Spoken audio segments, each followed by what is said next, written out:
Okay, so really happy to welcome everybody here to this what appears to be a very promising presentation, uh, infusing coaching into organization using the principles of OD and behavioral sciences.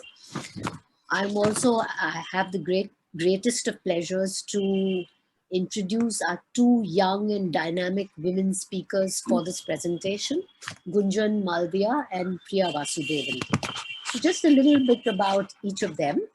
So Gunjan is an HR professional, having done an MBA in HR, and she has more than 12 years of experience. She currently works as L and OD leader at Liberty General Insurance. Earlier, she worked with Nielsen and Dun & Bradstreet. The great thing about Gunjan is that she's been a recipient of several industry awards and industry recognitions like the top 40 under 40 by Jombe in 2019. In 2020, she got two different awards. One was the top 70 young HR leaders by People Business in TAPME. And this was a great manager award that she got. And then her alumni, the school that she studied with, the ITM Business School, they awarded her in 2020, early 2020, the Women of Essence Award, during one of their programs. Somebody who would be a great model for some of their students to emulate. So that's about Gunjan. And we have Priya Vasudevan. Priya Vasudevan is an industry leader who straddles the world of strategy and execution with ease. She's currently CHRO with Liberty General Insurance. Earlier, she has worked with ACG, with Novartis, and with Slovay. In 2014, Priya was honored with the National Award in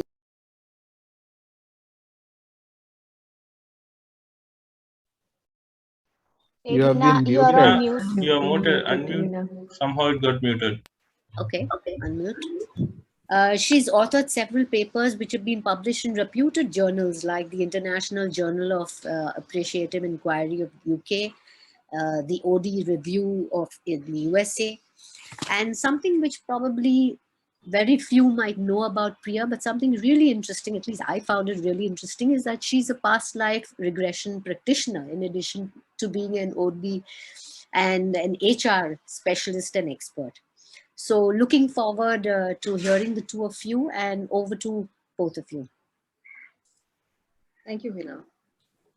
Thank you, Veena, for this wonderful introduction and warm welcome to the session. Just before start, I think what I'll do, I'll quickly share my screen. Just give me 1 minute.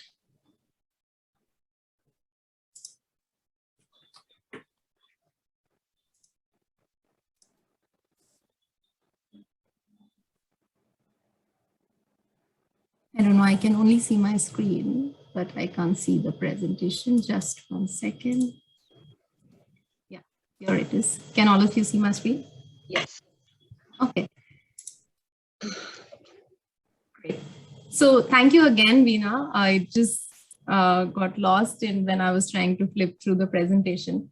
So we are hoping to and do justice to all the interest and attention showered by each of you, all the participants who are there with us today. As you see that one of the essence of our topics is coaching. While coaching is not new, and most of us who are present here would have had some experience with coaching, either going through it or implementing, and we have must be having our own successes, limitations, learnings. So I invite all of you to keep that up, because what we will be sharing today in our session is our story and the success that we have seen with introducing coaching into the organization. And why we see this as a success is our belief is by the application of the principles of organization development and behavioral sciences. which helped us not only introduce it successfully, but also sustain it over a period of 3 years. And it is only growing big from here. Now, one of the things which, which also struck, I think it was one of a very impactful presentations by Raghu on coaching, where he spoke about the importance of conversations. And what you may also find is that conversations have been at the heart and the center of the work that we have done at Liberty. So this presentation, we will be co-leading, Priya and I, and we'll be stepping in and stepping out into the presentation. So just be with us for, we plan to take 30-35 minutes of sharing with all of you. And after that, we invite you to comments, observations, questions, and then it will be an open discussion from there. So thank you, Gunjan. And as we begin to share our story, I want to kind of let the audience know, and I'm sure all of you also experience that with every story, there is always a backstory. So there is a backstory to this one too. And that backstory is about my own experience. So I have done my OD CP from ISABS. So I'm an OD practitioner, and subsequently I also did my coaching certification from Coaching for Transformation, the CFT course that is being run in Mumbai. So as a, let's say, freshly minted OD practitioner and executive coach at that point in time, I introduced coaching with a lot of energy into the organizations that I had worked in. So, however, what actually happened was now as I reflect on my past, my focus has been more on the process, coaching as a process, than the person, making it a little rigid and mechanistic. And those of you who have worked and who are working in organizations, you would know that in organization, keeping the manager in the loop is a big thing, is a must-have. So I kind of struggled in the tension between holding confidentiality and keeping the manager in the loop. Of course, like many of you, I was also asked the impact question. So what is the ROI, and how is this impacting the organization positively? And somewhere I kind of started internalizing the impact question and started, having this preoccupation of chasing rather metrics and dashboards. And so the energy went more there and more in defending, coaching as a process. While simultaneously, wherever I introduced coaching, one good thing that happened was employees, or basically the clients who were being coached, were being benefited. However, maybe something that I did or didn't do was actually not allowing those voices of those employees, the appreciative voices, to bubble up. They were getting overwhelmed by the organizational chatter on many other subjects. So actually, I started drawing that while benefits are accruing, there is something certainly amiss, and started reflecting on my own self, that what is it that was amiss. Like it happens in life, we always get a second chance. And the new chance happened to me when I moved organizations and came into an organization which was a fresh new canvas. Yes. And that new canvas has been Liberty, the organization that Priya and I both joined, I think just few months apart, between 17 and 18. That was the time the industry that we joined has been booming, I must say. But before I tell you some highlights about my organization, I just want to bring about some interesting stats that I recently came across. So this talks about, this data is from the US Bureau of Labor Stats, and it says only 36% of companies last for 10 years. And about 21% just see the 20th anniversary. And as we move further, for the companies who hit the 50-year mark, and which will be the case with is also with ISABS, is less than 10%. Now, my question to some of you, and you may just put in chat, Just a guess that how many companies has the potential or are there who survive more than 100 years?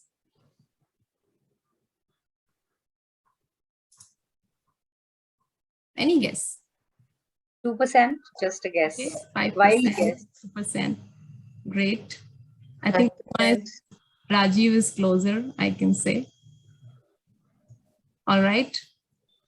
I think all of us are very optimistic, and that is seen in the number. But you will be surprised to know it's only 0.5% companies who could survive 100 plus years. And Priya and I are so proud to be a part of that 0.5%, because Liberty is in business since 1912. And currently we are world's 6th largest PNC provider, which in Indian terms, we call it general insurance company. So anything apart from life insurance is what we provide, right? From motor, health insurance, fire, marine, and so on. So we are a non-life insurance company. Our revenue is $48 billion. And if you just see a glimpse of it, that how big we are in terms of our revenue, we all know companies like Starbucks, Facebook, McDonald's, and so on. And Kraft Food is also one of those who survive more than 100 years. All these, we are bigger than them in our revenue. That puts us into 71st position in Fortune 100 list as per our latest revenue. And this is led by our global presence of employees across 29 markets, which is 45,000 plus employees who are there. Now, such a great organization, how it didn't find a fit in India, right? But it finally did. And that happened in 2013 with a joint venture between Liberty Mutual Group, DP Jindal, and Enam Securities. Since our inception in 2013, as you can see in the graph, we have been on an enormous growth journey. On an average, if I see, we've been growing at 40% year on year, and which was faster than the market. Not only in revenue and locations, our spread, now we are in 160 plus locations. So you can imagine the pace, right, from one office to 10 to 20 to 160 now of tier 1, tier 2, tier 3 cities. And we have an employee base of around 1,500 employees. While these are some of the interesting, I would say, numbers or stats, but when we talk about Liberty, one thing that stands out clearly is our values and the purpose that we have. And one of our lived values is putting people first. And while this growth phase was happening and we were growing in scale, one of the asks, or I must say mandates for HR, was to chart out this growth journey from an employee perspective. Yes. So as we both of us entered this organization few months apart, like Gunjan said, we started sensing the system using the lens of OD and behavioral sciences, and also other lenses that we were aware of. So one thing we noticed was the HR processes were quite best in class, really robust.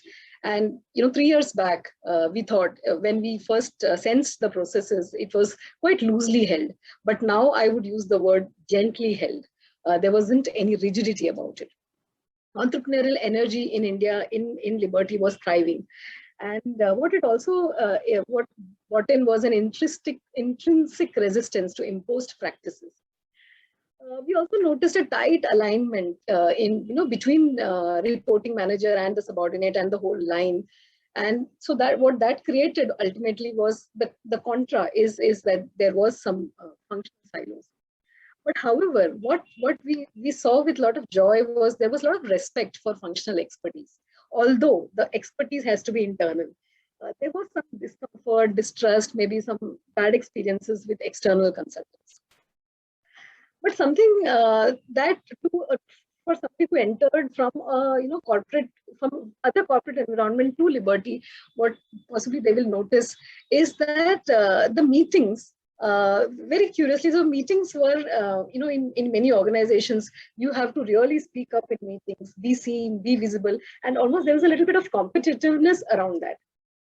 But at Liberty, I noticed that even if I keep quiet for the whole meeting, be a listener or an observer, there isn't any judgment which is attributed to me on that behavior. So the person was always prioritized over PowerPoint. In fact, we didn't have PowerPoints at all to speak of at that point in time. There was just one Excel sheet and some figures on it. And during the discussion, the Excel sheet just got relegated. So conversations were prioritized over communication. So as you can see, it was intrinsically a very employee-centered organization, and rightly so, because insurance sector in India is a very high attrition and high choice. So the employee has many choices. I think, but what actually brings about this culture is, at least at the top 3 levels, what I've noticed was very nurturing, very enabling, and almost an unobtrusive leadership. So while this was the cultural sensing, we noticed that there was, from an OD lens, there were several opportunities for OD practice. So whether it is strategy creation, performance management, promotion process, leadership development, everything called out OD to us. But we paused and we said entry, but not yet. We went with the OD principle of begin where the client is. We started doing all the other processes, everything that was ongoing, catering to the organization, and slowly an opportunity emerged. And yes, as Priya mentioned, that opportunity showed itself during promotion cycle. And one of the promotion cycles where it was realized and discussed at various levels that the structure is missing. So it is purely based on manager recommendations. So while the means was to have, recognize the good performers, and that's how there were a lot of loud voices in the room, and majorly that was influencing the process. So it was missing fairness in some sense, and because it was suddenly scaling up the organization. While this would have worked in the past, but in the current scenario, it was not working. There was a need for structure, as it was upsetting the org pyramid and also impacting compensation largely. To top it up, there was an intentional development plan that was missing, either as an outcome or a precursor to promotions. So if people get promoted, they don't get promoted. In some sense, they just stayed there. So while this we saw as an opportunity, what we also consciously did and observed is identify the needs at different levels in the organization and with different lenses. So from an employee lens, who's joined a fast growing company and an industry, and and of course, all the ambitious people were joining us. So they were looking for that if somebody knows and is noticing beyond my manager about my aspirations. Manager very genuinely wanting to support the development of the team, but was looking for skills and capabilities that how to support this growth. The CHRO, Priya, as she joined, she was looking to bring in more fairness by reducing biases, engaging key talent, and having an impactful succession planning. Last but not the least, our CEO, who was looking for solutions to build a leadership pipeline. As we have heard that we were scaling up higher, so it's important to, if there was a need for more leaders and also to retain all the leaders that we had to drive this growth so that the business can be de-risked with these talent movements. So these have been, various opportunities at levels that we could see. So as we started sensing these opportunities, typically from an OD step, and I believe that this is possibly the most important step of the OD cycle, which is the entry and contracting. And the age-old question of who is the client? And our realization across OD interventions has been that who is a client? The answer to that question is not that simple. It is layered. And it changes, in different parts, when you ask this question at different times in the OD cycle. Well, it began, at least in the beginning, it kind of happened that the CEO was the client. Then as we kind of moved on, it was the CXOs were the client. And then finally, as the OD journey or the intervention stabilized, key talent became the client. So in one of my early conversations with the CEO on the subject of the promotion, what do we do about it, and how do we bring in fairness, one of the things that he suggested, which we all know about, is the development center. So he said, Priya, how about bringing in development center? And while he was also not very sure about it, but we just kind of tossing ideas, and we decided to support the wisdom that resides in the client, and used the development center as we got that as a tool to discern and develop leaders. However, while the CEO was convinced, the next level was our next challenge. And it was very important that everybody is on board with the idea. So we kind of called for a meeting. We had our discussions, and what we did was introduce. So the CXOs were not really aware of the development center. They had not experienced it previously, while the CEO had. CEO became an advocate. The CXOs, of course, had, so we allowed space for the resistance to surface. Very many queries. So we then got into this process of consensus building through scientific solutioning and, very, very firm commitment to fairness. As they came on board, there was energy, and we decided to harness the energy into a plan in terms of who will do what, when, for how long, and so on and so forth. And yes, as development center came as the solution, to many needs that were surfacing in the organization. What started has been the development journey. Now, again, like coaching, development centers is also a very prevalent practice, and an old practice, and many organizations have it. So we started with a typical development center with 2 days of intensive exercise, and then having a DC report which highlights the strength and development areas for the key talent. So while that happened, so how is our process different? So most of the times organizations end the process here, and we actually began from here. So we began very enthusiastically after all our key talent received these reports through career and IDP conversations. And that is where the infusion of coaching happened, because the way these conversations were done was in an appreciative coaching way, where an individual development plan was devised, and it was purely based on the aspirations. And there is a 3 model at Liberty that we follow, which was education, experience, and exposure. And through that, the task, accountability, all of that was defined. While this was created, and it was a very energizing exercise, after that, so we didn't stop only at that. What kept this momentum up and helped us survive, or I must say that sustain and made this process successful, is these catch-up conversations, which were done quarterly, and then it moved to semi-annually, with subsequent years. What was very beautiful in this, whole process was how the ownership was defined. So as we know, in coaching world, client is all resourceful. So here our client, as Priya mentioned, also has been the key talent. So they championed the process. It was supported by manager and facilitated by HR. While the foundation was done so strongly, and it although came as, to provide some solution for the requirements to the promotion process.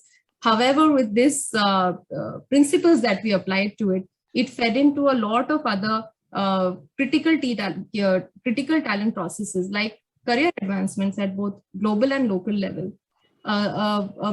Very real succession planning, where we saw many leaders growing up to ranks. And finally, a framework for leadership development. What helped us through and through in this process, right from beginning till now and continuing, is leveraging the power of communications. And I'll be sharing more specifics about this in my subsequent slides. So while the development journey began, and this is where the infusing of coaching actually comes in.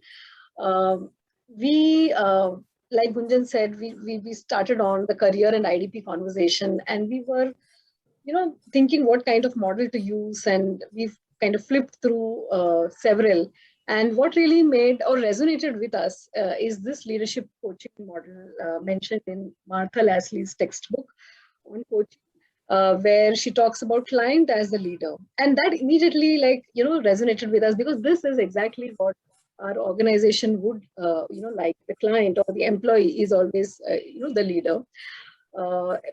And the elements of it in terms of learning, authenticity, relationship, vision, action, contribution, all that really kind of made sense from our organizational context.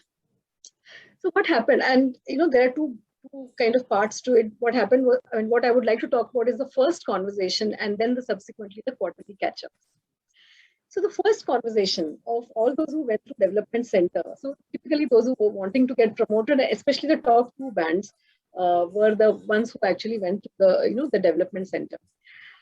So so by that time the outcomes were released in terms of promotion decisions and all that. So some who got promoted were happy, some who didn't get promoted were resentful, and there were also many who had not applied for promotion, but they some of them liked the feedback that was given to them after the DC, some of them rejected. So it was a mixed bag. The first conversation, and this conversation happened between the key talent, the line manager, and the HR. So the first conversation was about, listening to, now here the key talent is actually the client or the coachee, listening to the key talent, that we created space for the manager and the HR. In HR in this case is either me or Gunjan, for us to sit with the key talent or sit with the coachee and let the emotions flow. So that the key talent had a choice and voice. So that was the principle that we worked with. We wove the discussion around his or her dreams and career aspirations, and that brought out a lot of positive energy. So then the conversation started shaping up a little. The manager, who was always a very confident boss, because the managers are also high performers, started kind of adopting maybe the stance of a curious but a little bit tentative coach. Mm-hmm. Now, our role as HR in the beginning was to hold the space and also to role model coaching in some way. So what followed was authentic conversations ensued, vulnerabilities surfaced, and relationships actually shifted. The employee and the manager became truly connected. Subsequently, what we did was the IDP was created, and then on the IDP we had quarterly catch-ups. Now, what we noticed different from the first conversation was in the subsequent catch-ups, which was like a briefer catch-up between these 3, key talent, the manager, and the HR. The client or the key talent became a very confident and became truly the client as a leader. The manager moved from a very tentative coach to manager as a very confident, and I wouldn't say a confident coach, but at least an appreciative and celebratory person. While both me and Gunjan, we shifted from somebody who's actually kind of shaping the conversation to just resource experts, where as IDPs kind of evolved, so we would say, okay, how about introducing shadowing here, or how about introducing mentoring, and how about this training program? So we became kind of the resource experts in this situation. And next slide, Gunjan. Well, all was not really well. What happened was, we began with around 15 to 18, key talent, and that was a group in the first year. Some of the key talent started showing progress in terms of behaviors. As every quarter we noticed that, the manager also came back with a lot of positive feedback, and the employee himself felt positive. But we also felt that some of the key talent were actually hitting behavioral blocks.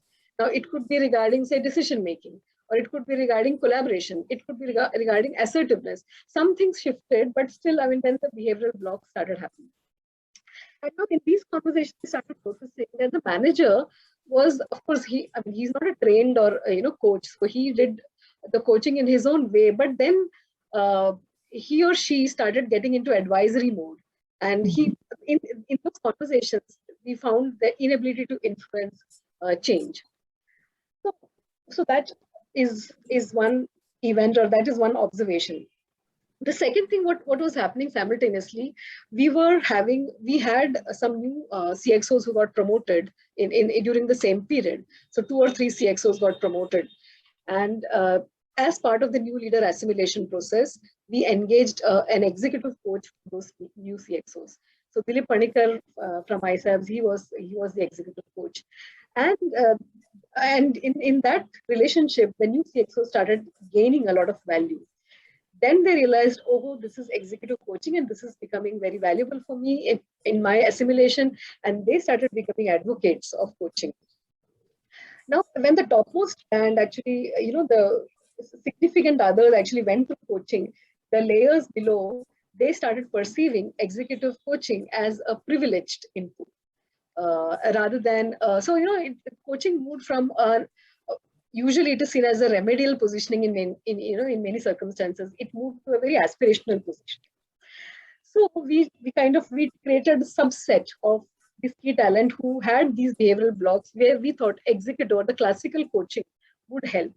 And we kind of started looking around for partners who will be able to deliver for us this coaching.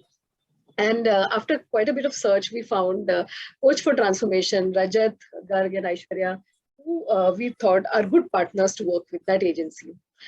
In fact, the good thing about their agency, they also had a technological process to hold the process. So there was a platform. We did, orientation to coaches and also the coachees.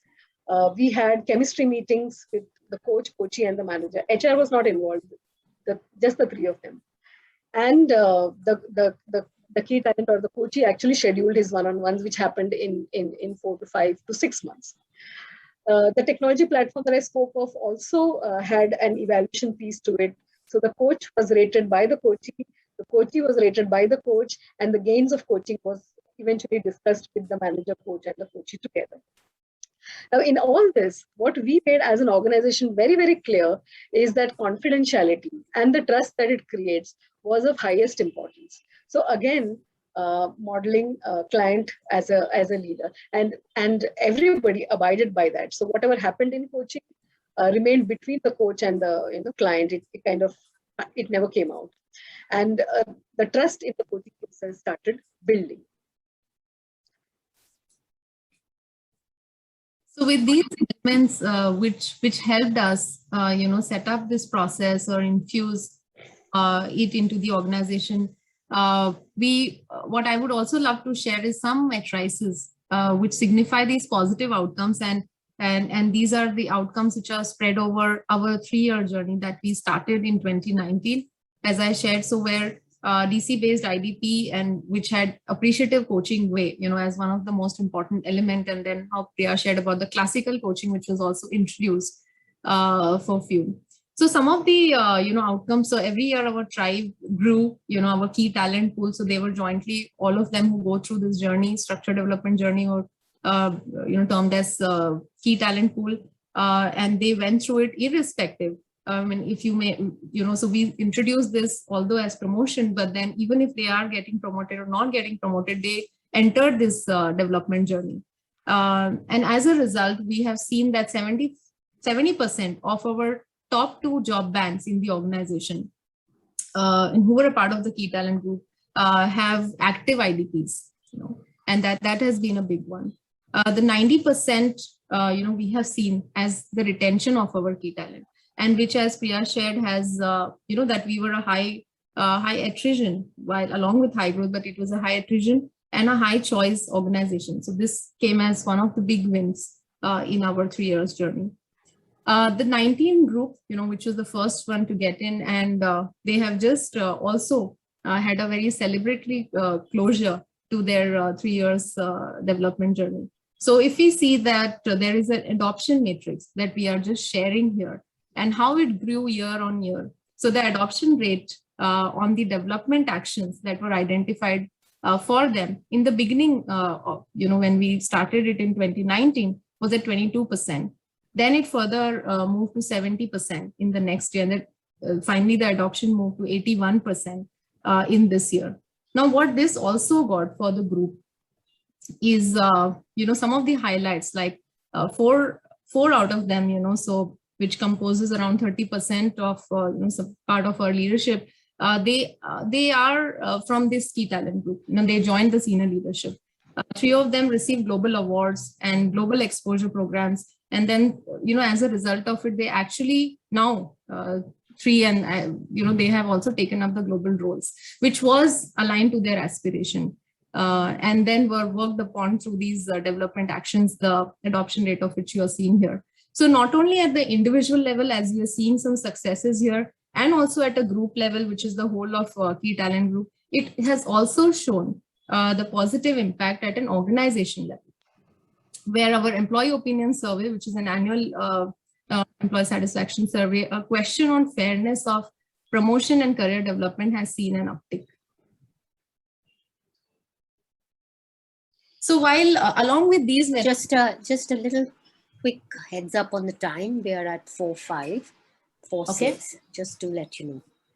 Thank you. We're very close to the closing of the presentation, but thanks for that. So along with these matrices, another area that we were successful in building is of the social narrative. And as I mentioned, that communication has run through and through with us. So right from the orientation sessions and the email, where it was not like sharing, some a report and a result of some evaluation. It was a congratulatory message to them on commencing their development journey. The influencing of mindsets happened through orientation sessions, where leadership shared messages. Our CEO shared the messages on how he is committed and he sees the development journey at organization. And not only the leadership, but now these key talent, who's also gone through coaching, they have shared their experience and successes with the next batch. At a group level, we kept them cohesive through group level communication by sharing the updates on what is happening, so that if somebody is falling apart, they can they can all help each other. So cohesion started happening. That also kept on month with our newsletter. So when Priya was also talking about positioning, and when global leadership visited India, we would always keep an exclusive entry and an interaction opportunity for our key talent. We created visibility across organization, so be it through town halls at India level, and in fact, Priya and I have been invited into various forums to share the success of the development and coaching process with other markets at Liberty, and which also includes the head office at Boston. So the power of communication was leveraged, and which created influence and contributed to the success of this process at individual, group, India org level, and also the global org level. So while these were all, I think, the tangible outcomes which happened, wearing an OD lens and behavioral sciences, using those principles, we also noticed generative outcomes. One, of course, was career movements were happening more by design than by default or by any other parallel processes. We saw key talents moving to global roles, taking promotions and all of that. We noticed increased agency among key talent.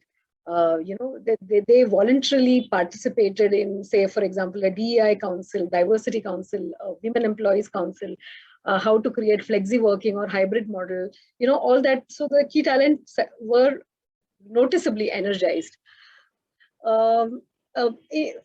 These conversations were also very rich source of sensing the employee pulse, information, and all of that. So usually what organizations would actually sometimes take very top level decisions, those decisions started getting informed by what we were hearing in these conversations.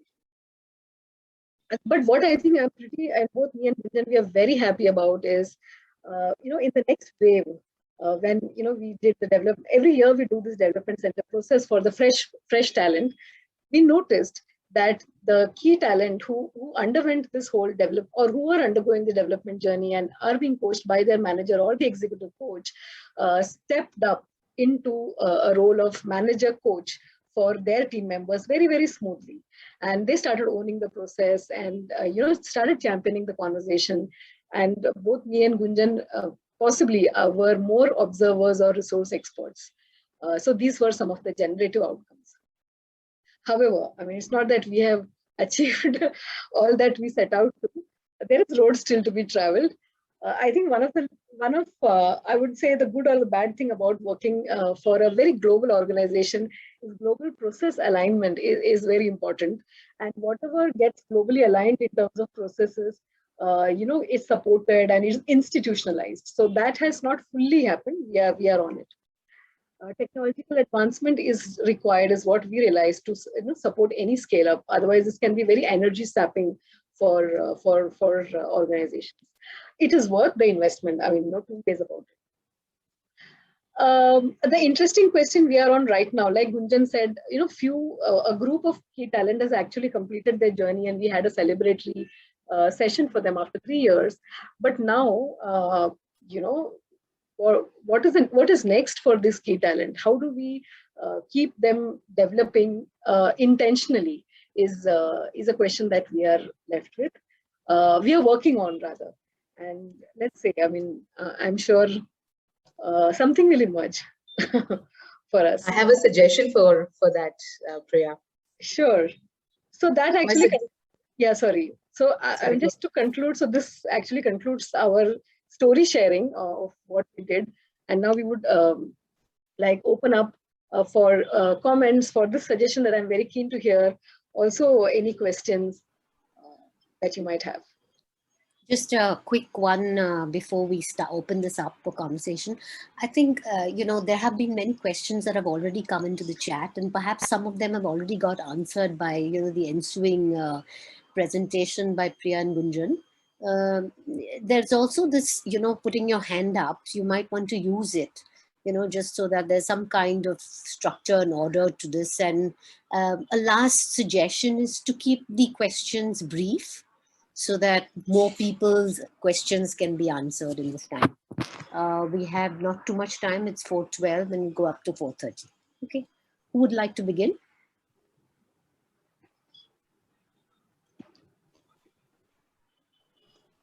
So maybe I'll just, Hemant, I think this question might have got answered, that what levels was the DC for?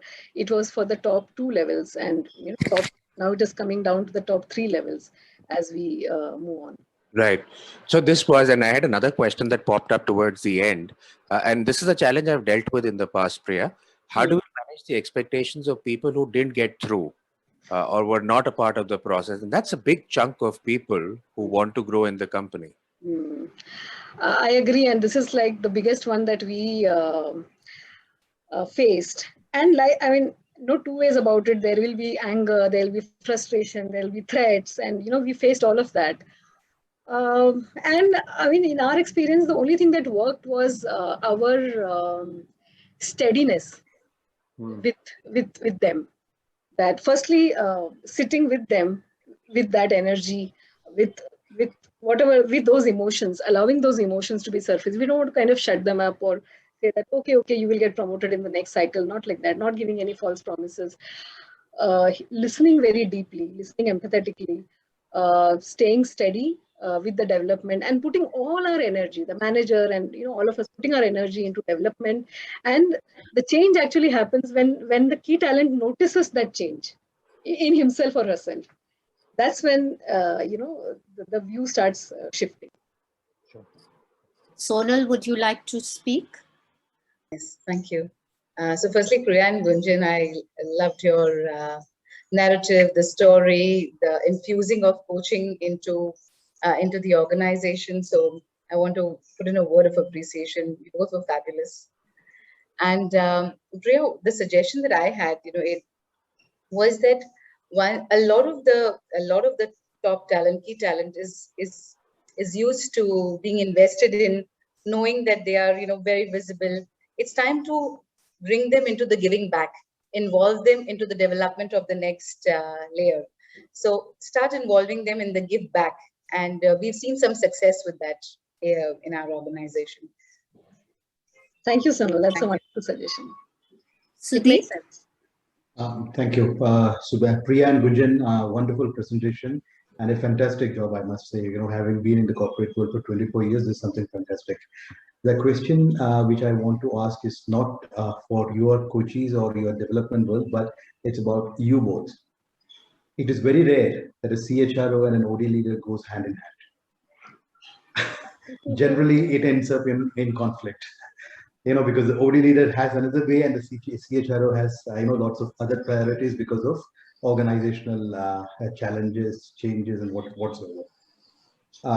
How did you both work together to create such good synergy and work towards the betterment of the organization and had the CEO and everyone in line with your thoughts? Sure. So, Gunjan, would you like to take that? This is a lovely question, Sudeep. It really touched a personal, string. Yeah, what it just did a flashback and, to how we started and how it is. I think one of the things that connected both Priya, me, and I think that was also something that our CEO had and then moved ahead was the intent. A very clear intent to bring about fairness. So when there are values and, that intent is very clear, I think that synergy comes in. And for us, we wanted to bring in fairness and there was development. And I think here I would say, from my side, I can say that Priya has been such a passionate, and she is an LNOD leader in her previous organizations. And there was a lot of experience, but, like we said, that where the entry is, and where the entry is and how do we enter and then we sustain. But I would say that there have been instances, and I'll share one of my personal experiences that I remember in the beginning 2019 when we were giving these DC reports and people were coming and they could say limited to Priya, and they will come and vent out everything to me, and they will say that, what are you doing? What are you doing? Why are you doing this? I mean, are we back to MBA? And all of that. And one or two times I will just go to Priya and say that. So I, this is, I know that we are doing the right thing, but there are very heavy emotions that people have, and we may lose them, or what will happen, I don't know. That was the time where the believability was getting built, and Priya just said one thing, and that remained with me, and that's that just believe in the process. Just believe in the process, and it will, and just be with the process, and then that's what I think both of us did. And in some sense, Priya and I also complement each other, so that helped too. And Sudeep, might I add that, all CHROs, my strong recommendation is that all HR professionals at some point in life should go through an OD course. And because HR is not about just HR is about the organization. And I would strongly recommend the ODCP of ISABS. It completely changed who I am as a professional. And I am a passionate advocate, and I also, my team members are doing this course, and we are reaping rich benefits. Thank you, Priya. Gunjan. Thanks, Sudeep, once again for the lovely question. It's been my experience, that's why.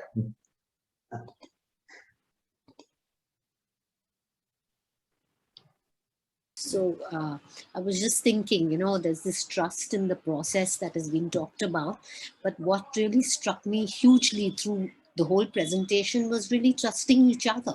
The CEO trusting HR trusting the clients trusting, everybody trusting in each other. So it's not just the process, but also the trust that was very high in this organization. True. Very true, If you have time, I had just one question. Oh, we have time. Go ahead. Thank you. I just lowered my hand because I wanted to check. So Priya and Gunjan loved it. I'm a big fan of DC myself, and I understand the background and work that goes in.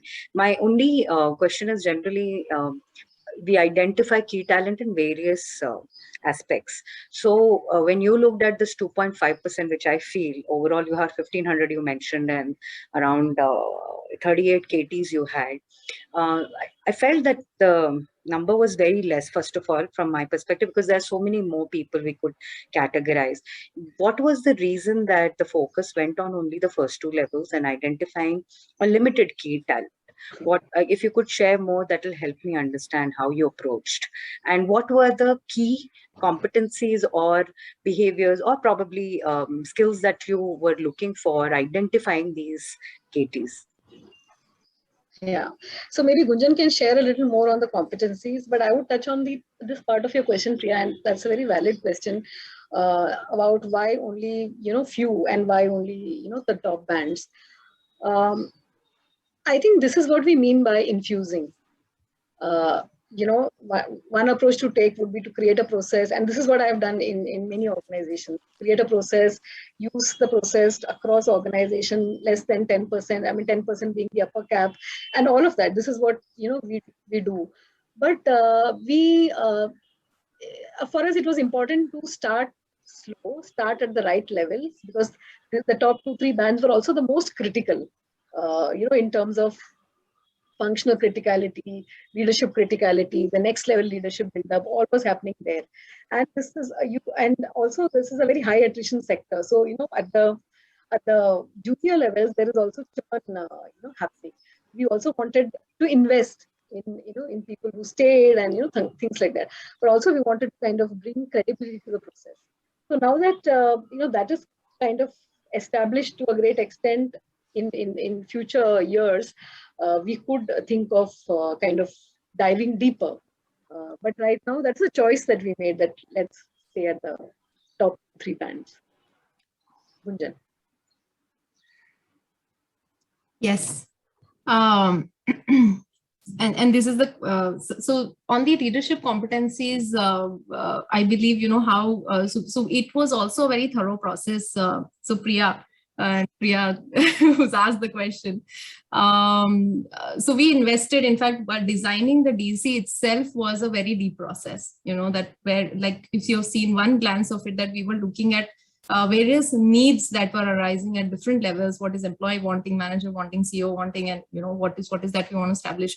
So so it took some time, and because we also, our vision was very clear that we are starting slow and we are starting small, but the idea is to go larger and also influence other markets to take. We most of the times, then I think Priya and I discussed that we take things from West and that our corporate office, we build a process that can also go then can be adopted at global level, and that's a constant try. So from the beginning only, we have referred to the global competencies which were there.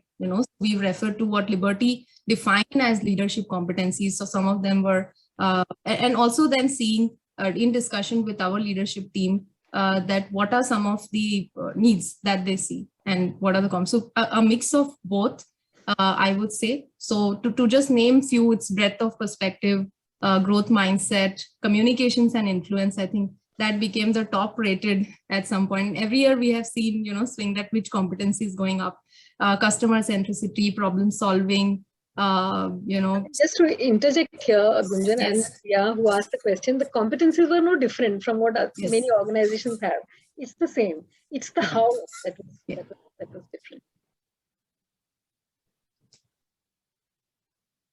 Ajay, would you like to? Sure, thanks. I was waiting for them to finish an interesting answer. Great job, both Priya and Gunjan. Made me nostalgic of the time that I've spent in our journey bringing such initiatives to life. So must compliment you, and particularly could relate with the fact that you talked about layered levels of clients and stuff like that. What I found most impressive was also the metrics that you shared at the end. My suggestion is it will be helpful if you can show business impact metrics as well. For example, if you've talked about succession planning or your key talent leading to succession planning, then what level of leadership were you required to hire from outside, or what level were you able to promote from within, what numbers, etc., over a period of time. the business impact metric will make the process more real for an organization. I agree completely, Ajay. Thanks for that. Okay, we still have time. Uma, would you like to go with your question? Uma Sundaram, no? Sure, thank you. Gunjan, I had goosebumps. Yeah, Uma Sundaram. I had goosebumps when I, heard the story, the journey. It was amazing.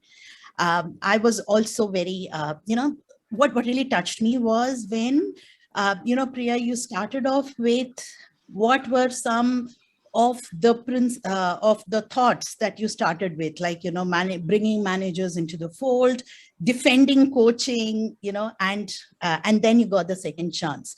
So if you were to look back, and the question is addressed to both of you, how would you see yourself having changed? What are the changes that have come about in yourself? And when you look back and say, this is what has happened.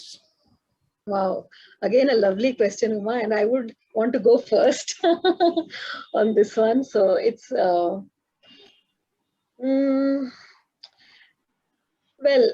it can be answered in many ways, but I think one is surely how I have changed is, in OD, we talk about self as an instrument of change. But you rarely actually wholly practice that. And also as HR professionals, I think sometimes because of the busyness that we have, so we tend to kind of depend more on consultants, depend more on agencies who will do the work, and we become the champion of just the process or leading that. But because of this unique nature of culture of the organization, we decided. So one of the change that it kind of happened with me, I decided I will do it myself. Me and Gunjan, we will do it ourselves. So, and we started experiencing that the self as an instrument of change and how it played out in many situations. So that is one change. And Gunjan, you have like 3 minutes I think, to answer that question. Yes, I'll go very quickly. Again, a beautiful question. So I think one of the things that is, so I think in the beginning that how do we build a believability and what it takes, I think that was one of the big things. And what helped is to stay with the client or stay with the key talent in whatever stage they are. If they're excited, be excited. If they are, feeling, bad or, they're just not happy with something, and then how do you be with them? And then, when they overcome that stage, and of course, constantly keep helping them. But when the progress happened, if I see myself, I felt developed and growing with each of them, so there was so much excitement when we saw that they are going to global roles and they are becoming a part of the senior leadership team. And that, I think that I have never experienced that. My growth in this group's growth, which is happening. Fantastic, lovely answer, Gunjan. Thank you, Priya.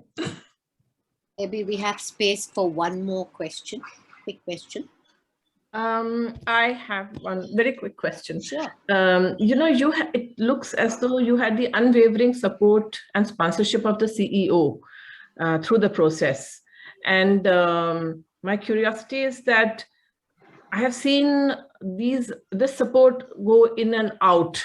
And how do you manage that if that happens? And how it would, of course, affect the success of the project. Yeah. So very quickly to answer that, it was not an unwavering support. Of course, the support behind was unwavering, but it was not a keen interest throughout. So if the CEO supported us in the beginning, we kind of let us fly. By the time then we championed and we got our own, other sponsors, other champions. So then the flock increased, and then the CEO kind of started focusing on whatever other stuff that he should be focusing on. So it was, and when we needed him, we went to him for advice, for consultation, all of that. But his unstinting support was for the first maybe couple of months. I'm going to now step in because we are on time, but I do want to say a couple of things. One is that it seems like you all have done a great piece of action research, really, your experience informing what you would do next.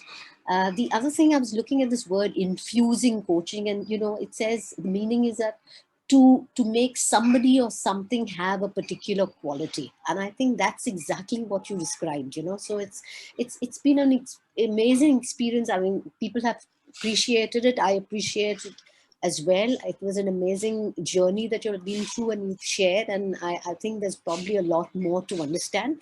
And I do think you'll plan to share an email address just in case there are people who would like to hear more about it, or understand more about it, or discuss it more.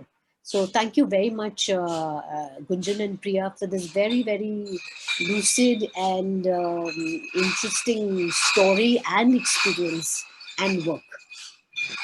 Thank you. And thank you, all of you, for being an amazing audience and, participants.